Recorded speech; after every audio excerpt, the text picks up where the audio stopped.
Let's be real, we are all absolutely swimming in data. But here's the kicker. How much of it can you actually trust?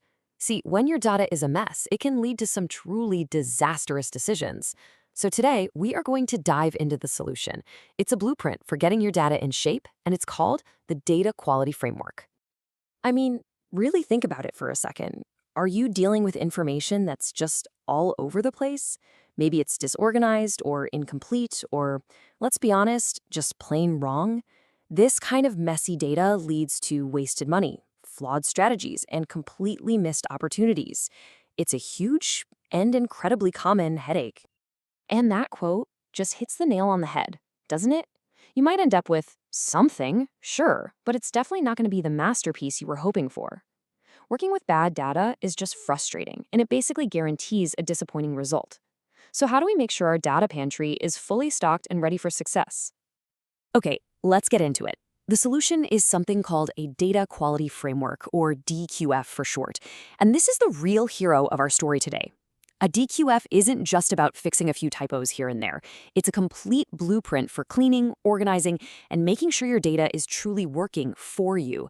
It is our recipe for success. Whoa. Okay, at first glance, I know this map of the data quality framework looks pretty complex. There are a lot of moving parts, a lot of acronyms, but don't worry, don't get bogged down in all that. At its heart, a DQF is really just a structured system for managing your data. And we're going to break down this recipe by focusing on the most important part first, the core ingredients. To cook up anything great, you've got to start with high-quality ingredients. It's just common sense, right? Well, in the world of data, those ingredients are called the data quality dimensions. You can think of them as a checklist for how healthy your data is, making sure it's reliable and actually usable. First up is accuracy, and this one's a biggie. Is your data telling the truth? Does it reflect reality? Because if you have an inaccurate customer address, your marketing flyers go straight into the trash and your delivery truck ends up on the wrong side of town. It is a direct waste of time and money. Simple as that. Next, we've got completeness. You know that feeling when you're doing a puzzle and there are pieces missing? You can't see the whole picture and it's infuriating? Incomplete data is exactly like that. It leads to biased analysis and terrible decisions because you're simply not working with all the facts. Then there's consistency. You need your data to be uniform, to speak the same language everywhere. Just imagine the chaos if your sales team was measuring things in feet while your manufacturing team was using meters. The recipe would be a disaster. Everyone needs to be on the same page. All right, next up is validity. This one's pretty straightforward. It's about making sure your data sits the container it's supposed to be in. If a field is meant for phone numbers, it needs to have a real phone number in it, not somebody's name. Otherwise, you're just trying to fit a square peg in a round hole, and it's just going to cause errors down the line. Okay, we've got a 2-for-1 on the slide. First is integrity, which you can think of as a security seal on your ingredients. It guarantees the data hasn't been messed with or corrupted. And then we have uniqueness, which is all about making sure you don't accidentally add the salt twice by having duplicate records clogging up your system. And last, but definitely not least, is timeliness. Is your data fresh? Is it up to date? Because using outdated information is literally like trying to navigate a modern city with a map from the 1800s. You're going to get lost and miss out on huge opportunities. In our fast-moving world, timely data is everything.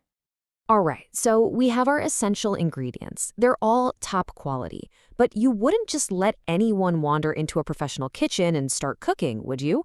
Of course not. You need rules, you need processes, and you need a head chef. And that is exactly what data governance brings to the table. In a nutshell, data governance sets the rules of the kitchen. It clearly defines who can use which ingredients, it establishes clear processes for how data should be handled, and, this is key, it creates a culture of accountability where data is treated like the incredibly valuable asset it is. Okay, so we've got our ingredients, and we've got our kitchen rules. Now what? Well, now it's time to actually cook. This is where the data quality processes and tools come into play. These are the specific actions and gadgets we use to turn our raw ingredients into high-quality data. The cooking process itself has 3 main steps. First, there's data profiling. That's like examining your ingredients, tasting them, to spot any issues before you start. Next is data cleansing. This is the prep work, washing and chopping the data to get rid of all the bad stuff. And finally, you've got data monitoring, which is like keeping a very close eye on the oven to make sure nothing burns.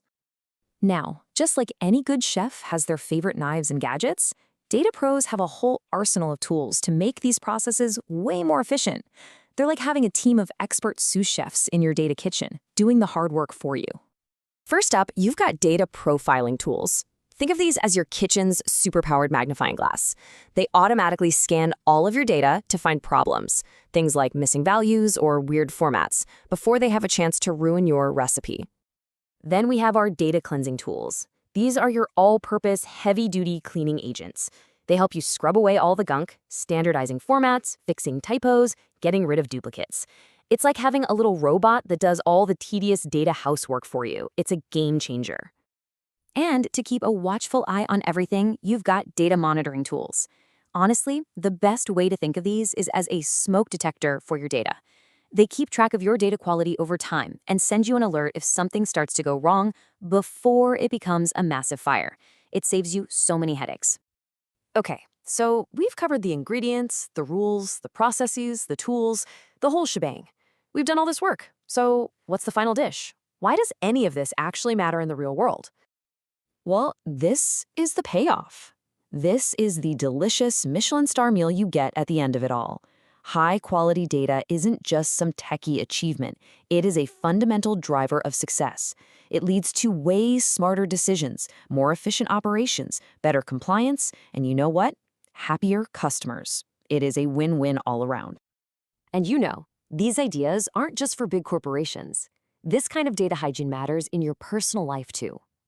From managing your finances with an accurate budget to making sure your health records are correct. It's all about becoming a smarter, more critical consumer of the information that shapes your world every single day.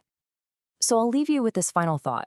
Whether you're in a boardroom or you're just sitting on your couch, the quality of your data matters. It's the foundation for everything. It's the basis for making better, smarter, more informed decisions. So the only question left to ask is, how healthy is your data?